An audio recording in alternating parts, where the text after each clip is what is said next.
L'islam enseigne, et particulièrement le Coran, que Allah n'a pas de fils. D'ailleurs que Dieu n'a jamais engendré.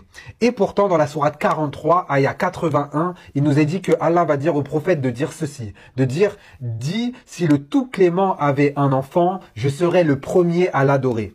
Alors bien que l'islam enseigne que Allah n'a pas de fils, ce verset témoigne que si éventuellement Dieu avait un fils, qu'il serait digne d'adoration, et d'ailleurs le prophète serait le premier à l'adorer.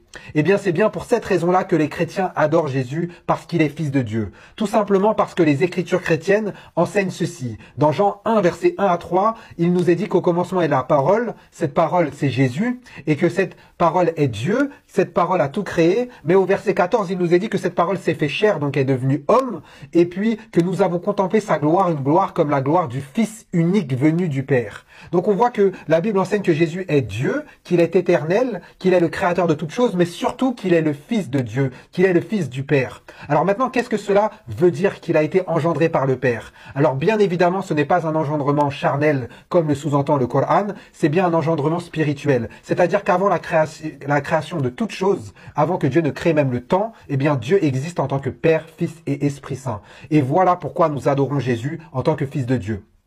Cependant, je m'attends aux objections suivantes, telles que Adam était aussi appelé fils de Dieu, ou les anges sont appelés fils de Dieu. Eh bien, j'aimerais que vous me montriez où ces personnes qui sont appelées fils de Dieu sont appelées fils de Dieu dans le même sens que Jésus. Nulle part. D'ailleurs, Jésus va même dire ceci. Il va dire, dans Jean 5 au verset 23, il va dire qu'il faut que tous honorent le Fils de la même manière qu'ils honorent le Père.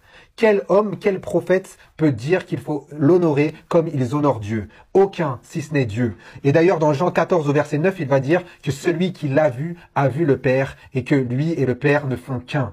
Donc on voit clairement que les chrétiens ont bien raison d'adorer Jésus en tant que Fils de Dieu parce qu'il est Dieu lui-même. Soyez bénis.